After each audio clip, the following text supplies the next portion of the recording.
Hello, are you a minister or pastor desiring to do more for missions in your local ministry or church? Well, I've got a treat for you. I have David and Lorene Wilson with me, and they are going to help us understand how you can build out a mission pipeline for your ministry. Stay tuned.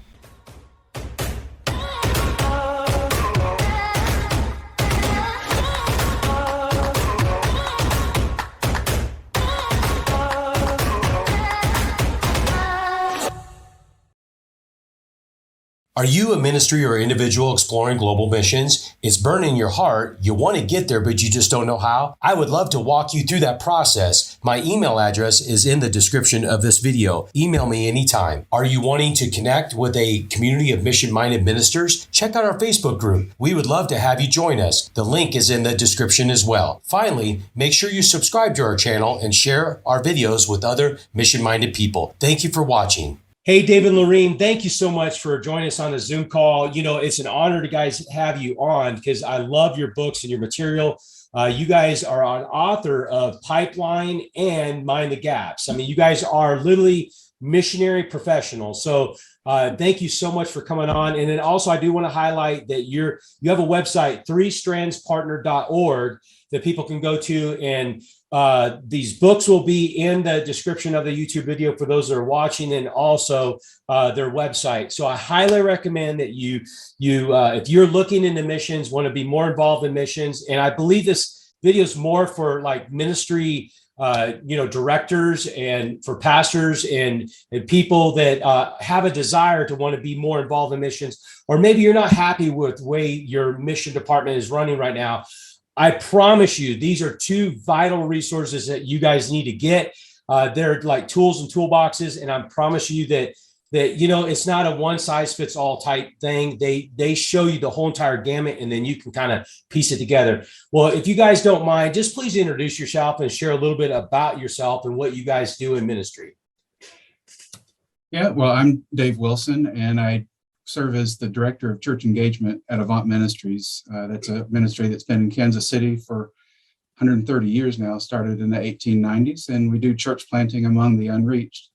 And so my role is to connect the missionaries that are sent out from us with the churches that are supporting and sending them. Amen. And also, we've been married for almost 30 years now. Cool. And been in ministry most of that time. And Dave served as a missions pastor for over 20 years in the local church. So that's kind of where our heart has been as we're coming into this role at an agency. So we're like to see those groups of people partner together and work together to fulfill the Great Commission. So that's kind of has been our heart in writing the books that we've written for churches. Yeah. And you guys are, I know you're not saying this, but I'm just going to say you guys are like professionals in this.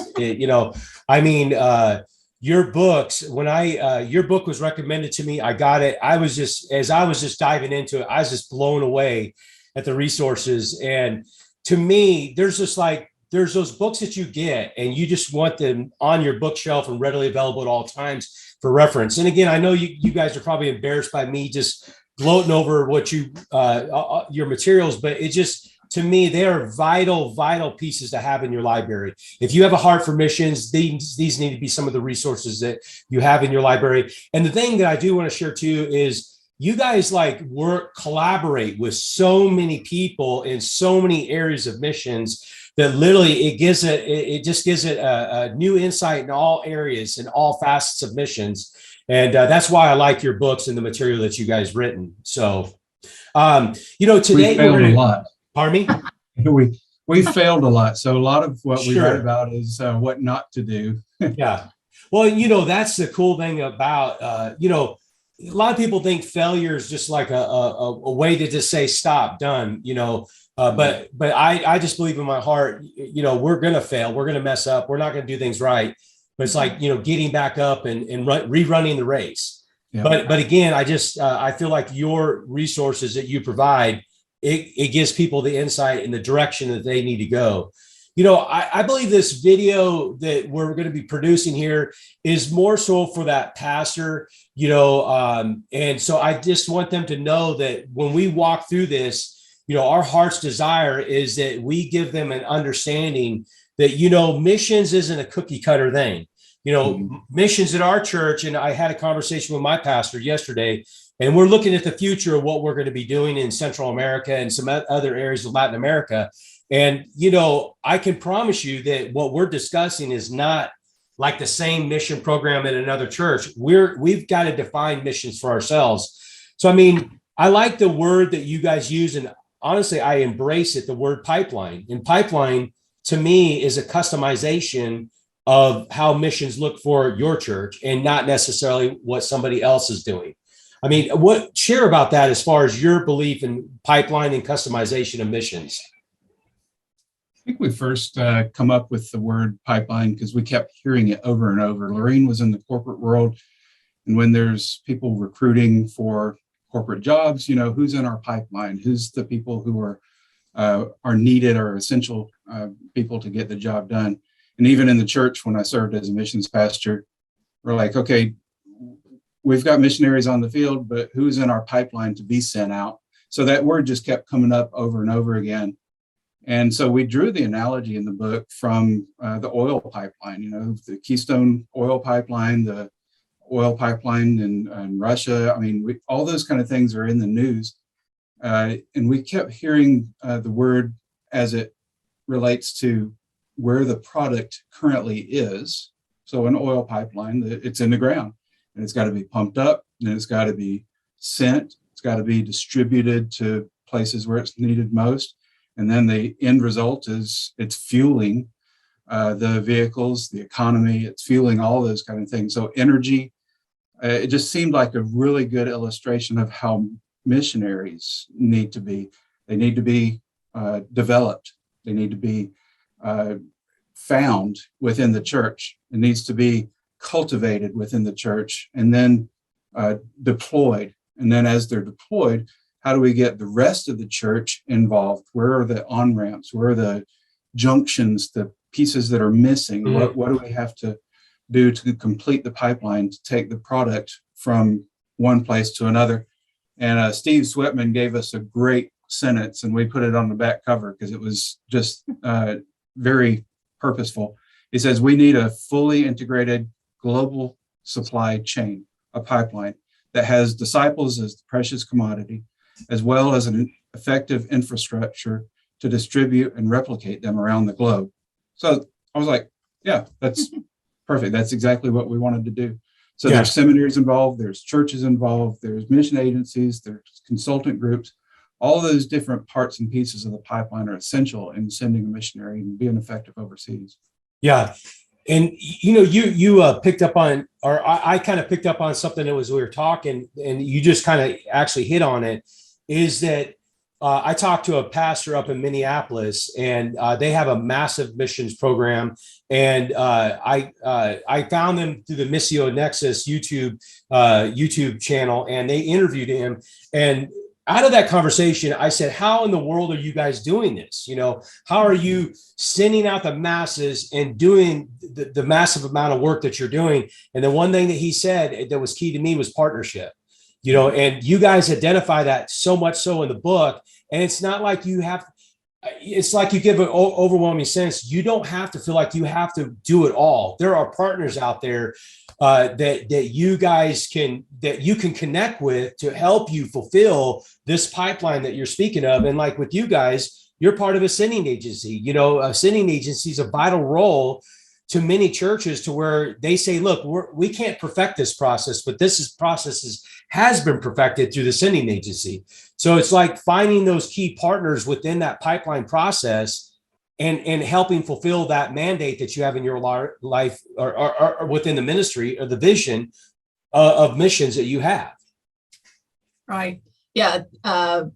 When we thought about putting this book together, we've written other books too, so we can kind of interview and get stories and put the book together. But then as it was coming together, we realized we could get these people, these partners, the different perspectives, and have them write. So we actually have 40 different authors that have put the pipeline together. So it's mobilization from the perspective of the church, the missionary, the agency, the training organization. Like all the pieces and all the people that are involved are all people that helped write the book. So we really do truly believe in partnership in writing the book and getting this thing done.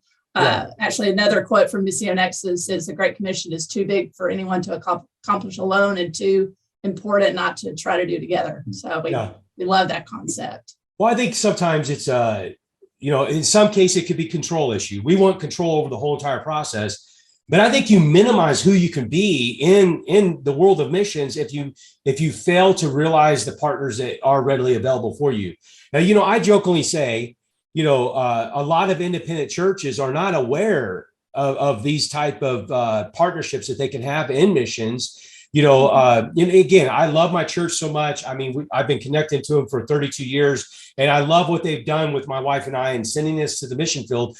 But, as being a church, we weren't aware of all these tools. When we went to the mission field in 2013 full time, we weren't aware. I just found out about our sending agencies, but this whole book just opens up the whole world to you and shows you what's all readily available to help you fulfill what's burning in your heart. And also people like you guys are experts in this in the sense that they can actually contact you and say, this is what's in my heart. What do you think? How can you guys help us fit into this component of our missions and what we're looking at? And so there's many voices out there that can help people through the process.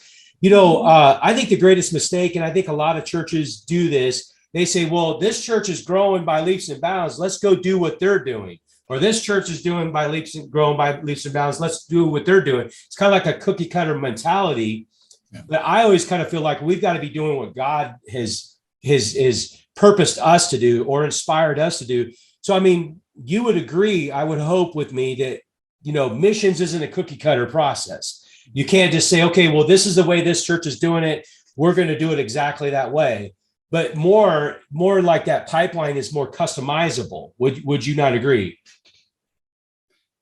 Yeah, it's not a one size fits all. Right, exactly. We really see missions. We reiterate this when we're talking to a church that are seeing missions as just one like this. That's their missions ministry, and it's just kind of siloed on by itself. But we really want to bring a church to see that the missions is the hub and the center of purpose of the church. Mm-hmm. And we kind of help when we do workshops and seminars at churches. We kind of start with that foundation. And sometimes that's just, it's overlooked, and there's only a few or small percentage of the church that's doing missions. So our goal is to have the whole church involved in missions. Yeah. And really, I mean, we want missions to be done by every church in the hub, but the pipeline process and being really intentional in working on that is definitely customizable. Like, we'll work with the missions pastor, but so many churches don't have that resource. And that's why we want to give them the tools and the resources to be able to say, you can do this. Like, church of any size can do it. Yeah. And should be doing it. So, and the whole church being involved too. It's total church engagement. So there's people in the churches who aren't currently engaged in missions, and they may say, well, my job is a lawyer here, and I don't have a missions thing that I could contribute to. But yeah, we need lawyers all the time. We also need lawyers are known to be very well organized. They can run good meetings. I mean, engage people, just even if that person doesn't have a passport yet, maybe get them involved in leading meetings or organizing something. There's all kind of different needs. That's not just missions heart, but we actually need skilled people in doing things. We need doctors to be able to look at our workers that are on the field and say, yeah, that's a rash that could be cured with this type medicine. Yeah. And there's all kinds of needs. And so we want to get the whole church totally engaged in the process. And that takes good leadership in that. Yeah. And, kind of going to the customization is where, like yesterday in our conversation, like the church in Minneapolis, their focus is they want to get 500 missionaries. They want to raise up 500 missionaries and send them out. They're within their church. They want to send out 500 missionaries. But see, to us in our conversation we had yesterday, see, my heart's more drawn into the nationals. What can we do to embrace nationals, identify nationals, find national ministries that we want to embrace because they're already immersed in culture. They already understand their culture. They already speak the language and so forth. Now it's more or less finding them, equipping them, and giving them the tools that they need to fulfill the mandate that God has given them. So see, we're not saying we don't want to send out missionaries, but it's just not our focus. But then you might have one other church that says, look, we feel a mandate in our heart to send out missionaries. Or we might find churches that says, look, we really don't want to do nationals, or we really don't want to send out missionaries, but we want to come alongside other mission organizations and send out teams with them. So, I mean, it can be painted so many different ways for your specific church. And I just want pastors and leaders to just know that you don't have to make this one size fit all, like you said, one size fit all mission ministry. And you might say, well, there's no way we could do that, or we just don't have a heart to do that. But do something that's in your heart to do for missions. And it doesn't have to be the way Pastor Joe is over at, the first of the first church, doing it. You don't have to do it that way. And like I said, I think in your book, you can kind of help people identify all aspects of missions.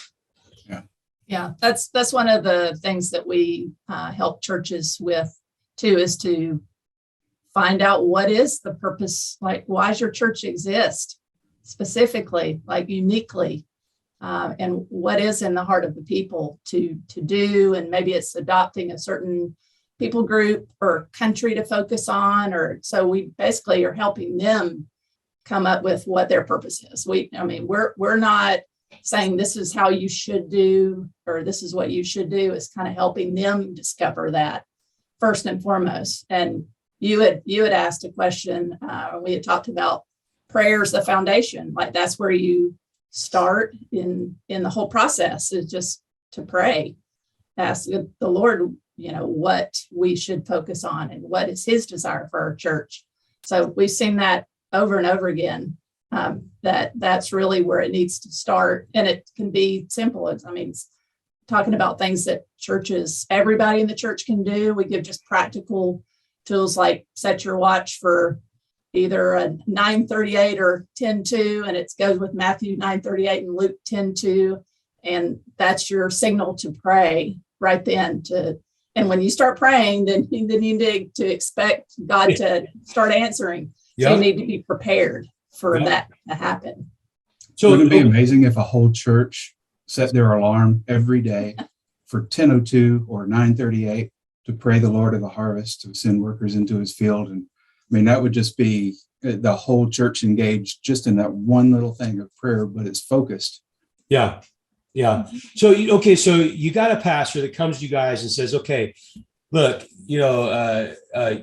we've never been involved in missions, or we've only supported missions financially. What would you say to them if they say, we have a heart, we want to do something? What would you say to them? Now, I know you just said prayer, which I agree. Prayer would be the first and foremost, because obviously I didn't get to Copan Honduras without prayer. I sought God, put me through the whole entire process, and that whole entire process of getting here, that 5-year process of getting here, getting on ground full time, was through prayer, seeking God's face. So besides that, what would you say to that pastor on how to get the church engaged, get the church involved, and get the church in the direction of missions?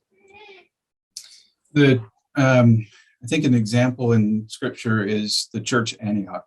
In Acts chapter 13, says that the leaders of the church, they were praying and fasting and worshiping the Lord, and they heard the Lord say, set apart for me Saul and Barnabas to be sent to the Gentiles. That was a very clear where a church actually was praying and fasting and using their energies at that moment to seek the Lord.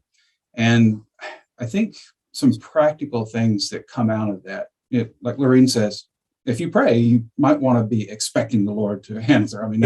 That's our part of the thing. So how do you expect the Lord? What do you have to do? When I was a missions pastor, I actually had my budget around 4 steps. there was a first step, there was a next step, there was a step up, and then there was a step out. And that's how I budgeted my missions budget on what are some things that are first steps for people to be engaged in. You know, we did something throughout the calendar where they collected food for the homeless and in the area. So we collected food, and that was something that anybody and everybody could do. We give them a sack, a grocery sack that had a shopping list, and these are things that you can put together for the homeless, or when we crossed over into Mexico and sent food down there. So there was a first step, and that was just something very easy, non-threatening. And then people were like, hey, that was fun. Let's do something different. Cool. So that was where the next step come in. Okay, well, why don't you join the team that actually distributes this food and actually goes to Mexico and, you know, spends time with people. And then what's the step up? Well, step up is where they took leadership roles. Maybe they were part of the missions committee. Maybe they were part of a team that we would work with to do all those different missions. And then the step out was more in depth. That was when people said, you know, I feel the Lord's calling me to be a missionary. I'm going to train. I'm going to go into a missions organization and start candidating for that. So if you budget for those things, then they'll happen. And then there's a process that you can see throughout that whole thing. There's a making disciples is the church's responsibility. I mean, that's the Great Commission in a nutshell. You make disciples. Now, some of those disciples will be local. Some of those disciples will be global.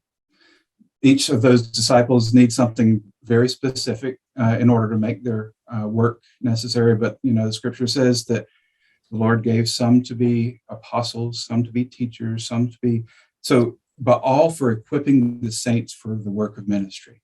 All these leadership need to be equipping the saints, making disciples for their ministry.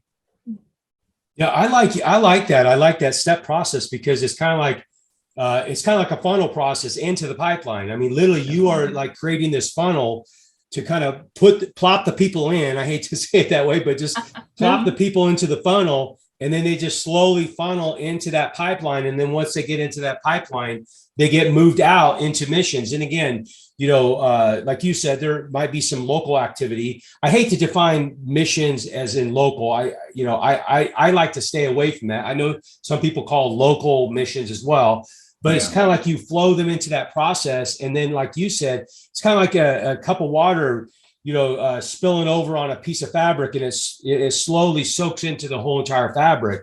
So it's like this step process slowly just soaks the missions within the body. And now in time, they become more missional minded and missional focused as a church because you stepped them into the process and you didn't like shock and awe them into the process. You slowly put them through the process. And now a year, 2 years later, they're a missional church. People think and sleep and think about missions, you know, so that's really cool.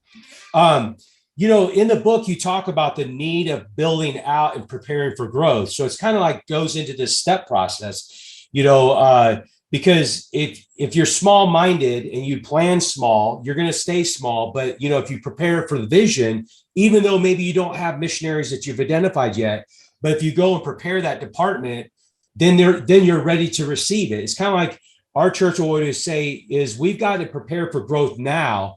We don't prepare for growth when the growth occurs. We prepare for growth now. So when we do receive the masses, when we do receive a growth of people, we already have the processes in place. So it's kind of like the same mindset here. When you agree that you know, you kind of build out that pipeline and you foresee the things that you need to build out that pipeline, and you put those things in place right now and don't wait for that whatever that occurrence is to occur. Am I correct? Yeah. So, okay. So while you're asking that question, the first thing that I thought of is one of the vacations that we took recently. This has been a couple of years ago. And I hate to do this, but I'm going to show you some pictures from my vacation just so that it kind of clarifies the point. And right here, I think I can show you on the screen if it comes through pretty good. Yeah. You see a cathedral. So this cathedral is in France, and we love French culture. We love to go to France, and that's the inside of the cathedral. Now, we walked through and it was beautiful. I mean, just stunning. The cathedral was, it's, you stand there in awe of it when you look up at it. And when we started reading the details of how it was first established and built and what all the things took into it to build that big, huge cathedral, I noticed a little detail that not a lot of people would notice, but they started building it in the 1100s and it was complete in the 1300s. Wow. And if you look at that, it's like 200 and some odd years that it took to build that cathedral. Can you imagine the guy that was there at the very foundation of the cathedral, laying the cornerstone, getting it plumb, make sure it's going to be straight, make sure the foundation is in place. He knew when he was placing that cornerstone that he would never see the completed project. He would never see that beautiful cathedral that we got to see. He never got to walk in and see the awe of the majesty of that cathedral and how it was built to magnify, the worship of the Lord for people 200 years later. And I think when we're building a pipeline, when we're working with a church, we need to have the concept that we're not going to be able to see the fruit. We're not going to be able to see the results, because the fruit of the tree that they're building in the church right now is going to grow on somebody else's tree. And that's amazing to think about. The missions process is that we're going to start something now. We're going to grow something. We're going to do the first step, next step, step up and step out. And those people will be mobilized to places that have never heard the gospel before, never heard the name of Jesus before. And the result of your work in the local church today can have a direct result on eternity for people hundreds of years from now. Yeah. So I think the process has to be established where you stagger leadership, because, when a pastor leaves the church, things get disrupted. Everything gets disrupted, including the missions vision. So if you can create a team that's going to be static and move forward and is actually going to continue the work, regardless of the leadership changes, regardless of all the turmoil that the church is going through. And pretty much, if you're doing the Great Commission work, if you're going to be sending people to unreached places, those places are unreached for a reason. And sometimes that spiritual warfare that happens in a church will happen at the exact time that you're establishing something vital, like the cornerstone of missions activity. So you have to create a pattern of leadership that's going to exist throughout that whole process. And that's what we go over in the book, is how to create that leadership process. I mean, that's strong. That really is strong, because it kind of rolls into our next topic. And I never thought of this. Okay. I never thought of this, but until now you just talked about it. My mother-in-law's church supports us. She's in Marshalltown, Iowa. And, they went through, I think we started out with one leadership. I don't think he was the pastor. They were through that middle process of identifying a new pastor. Then they got a new pastor. Now they have a new pastor. But, we have not missed one. We didn't hit one bump in the road at all. None, as far as in the work that we're doing and support that we receive from them. But why? Why? Because they have an established committee. I hate to use the word committee, but they have an established team, a missional team that focuses on missions all throughout the whole entire year. And that's very powerful, because I think a lot of times many pastors steer away from missions because they already have enough things on their plate. It's just like they don't want to add another thing.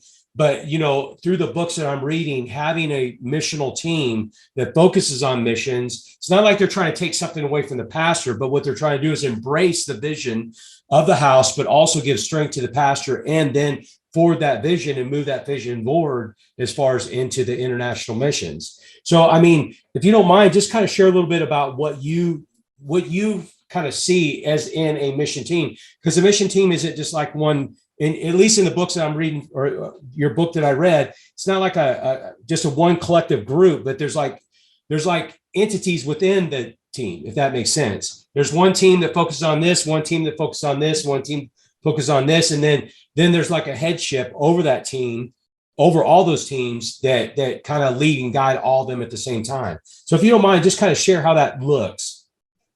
Yeah, so I'll give some general, and Dave might have a specific Okay, so at the churches we've been a part of, is when he was missions pastor, he was very intentional about building that structure right from the beginning. Get to know the church and with the purpose of the church in the field, but then you start recruiting the people that you feel like the Lord's leading that would be good leaders. So you'd have an overall missions committee or team. But then underneath that, you have more specific teams. So we had a short-term team and a missionary care team and one that did mobilization. So like all the other teams or groups in churches are very specific in their ministry. Like we want to reach families and children. So we have children's ministry. So it's vitally important to have, these teams within missions. And actually, one of the chapters that I was kind of going back to, and I keep going back to for reference sake, is chapter 11 in the Pipeline book. It's specifically about how to, very practical and strategic of how to do that, the who, what, and the how. So it's very practical, and I think it'd be very helpful for a church to go through that. And we talk about, maybe you have some more to say about we talk about the rites of passage. That's not a term that Christians use very often, but it's really a significant aspect of the pipeline too, to kind of walk, and we've talked about that, walking people through that transition. But it's been very effective in the churches we've been a part of to have a team like that. So yeah, it's specific. Yeah, we titled it, it's Building a Mobilization Team. So it's chapter 11. And I always thought it was funny that chapter 11, bankruptcy, if the church doesn't have this, then it's bankrupt, because if they're not actively mobilizing and just making disciples and moving people along, then it's a bankrupt church. So I love the fact that we didn't plan it, but it made a lot of sense.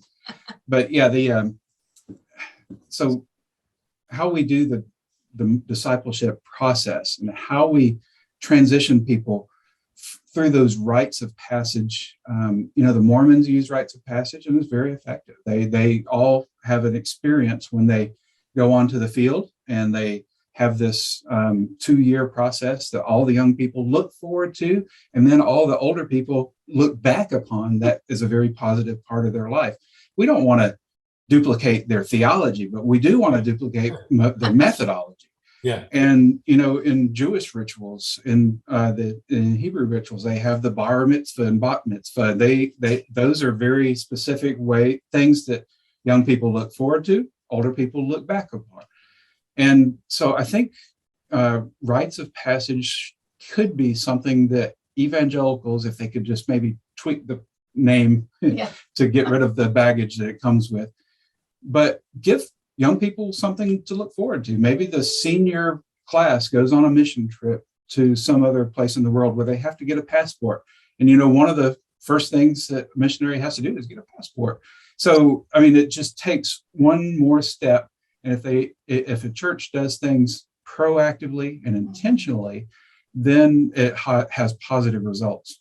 Yeah. And I think that the key word is intentional. I think that being intentional about missions is to me, you are truly putting it in the forefront. You're giving it value. You're placing value on it. You recognize the need for it. You recognize the need of the Great Commission. And it doesn't just include your city borders and you're within your city, or you're within some churches are just, we're within our walls and we're happy at who we are and we're just going to feed on each other. But literally you're intentional about the nations. You're intentional about international missions. And then you're intentionally putting that pipeline in process, and you're intentionally putting the committee together to start beginning to identify the areas of the church and how you're going to begin to implement the process of missions. And like you're saying, you're putting an implementation and you're identifying those processes, like you said, the rite to passage.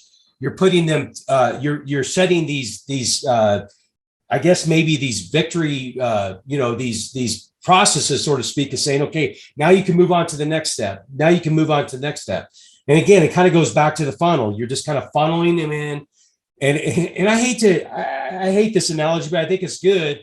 It's like, I remember my friend, he has cows here, and he was inoculating the cows, and he had to funnel them into, out of the pasture, into the corral, into the chute. They go through the chute, they get inoculated, and then they get sent back out. So, again, I hate to call people cows, but, it's kind of like that process, and you're just kind of setting that process in place. And all of a sudden now they go back into the other pasture. Well, actually what they did is they went into this feeding area and they were able to feast on all the goodness that the farmers put out for the cows. So anyway, but yeah, it's just being intentional. You can't just like hope and pray that, missions is just going to happen. It's an intentional process. You have to be intentional about growth. Like our church right now is just exploding in growth, but what are they doing? They're being intentional in that process. They're being intentional of all the outreaches that they're doing in all the communities that they're identifying and targeting. And because of that, the results of it is growth. So it's the same thing. If you're intentional about missions and you're going through those processes, establishing those processes, you're going to see that growth as well. Let's go ahead and just talk about, because, again, some pastors might be saying, look, I'm thinking in my mind, you're saying I got to start raising up missionaries and send them out into the field. But I'm saying, and I hope you agree with me, that's not necessarily what we're saying. You don't have to raise up missionaries. Maybe God has not called you to be in that arena, but maybe it's more or less in this arena. So if you don't mind, maybe just kind of share of some things that you see churches doing to get involved in missions. Yeah, sure. There's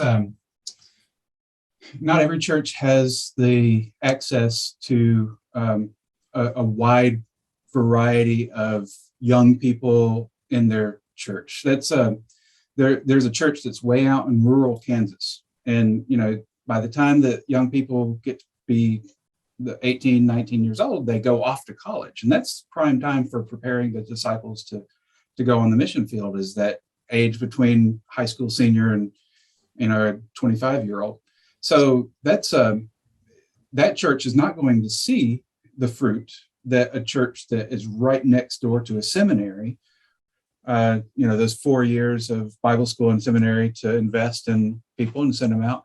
But other churches will just support missionaries that are sent out from some other place. Some churches will raise up missionaries, and others would actually look to the nations and say, how can we partner with places like Guatemala? So there are people who are being called out to go to hard places from Honduras, El Salvador, Guatemala, all these places in Central America. And they may not be able to get support from their local community, but a church here in the United States could support those people. And it's interesting that I couldn't get into a lot of places in the world because I have a blue United States passport. But a person from Guatemala can get into those places because there's no restrictions on that. So you can get to unreached places in the world by supporting and sending someone from another nation. So I think there's a combination effect where all these different churches can look at, okay, how has God uniquely created us? Yes. What can we do to be a part of the Great Commission in our own sphere? Yeah. And I think that, we go back to prayer. I think prayer is key and vital because, again, he will lead you through that process. I even myself, I wasn't even thinking about missions. I didn't even have missions on my mind. And then 2007, the Lord brought missions into my heart and inspired me to go to Honduras. And then through that 5-year process, I traveled periodically. I'd come back over and over and over. I would travel the country and go to other areas of the country. But he kept on drawing me. It's like my heart kept on being drawn to where we live now, just drawing to me. But it all occurred through prayer. And then again, just being obedient in that process and not feeling like this church sends out mission teams, so we just need to send out mission teams as well. Or this church is raising up missionaries. Well, we're just going to have to raise up missionaries. But like you're saying, you could be a church in a rural area and, you're a church of 100 people. You might be limited on the amount of people that you can raise up, but you could connect with maybe a church somewhere else that are raising up missionaries, connect with some of their missionaries, and then do your work through them, Yeah. So there's just so many ways to fulfill missions. And I just want to make sure that pastors and leaders understand that. It's just identifying where God is leading you in that direction. So, we talked about partnering, when the video first started. This is just in our outline. We've already talked about the importance of identifying partners, sending agencies, training centers, just various organizations out there, coaching. You had Sherry Dodd on there in your book, about coaching.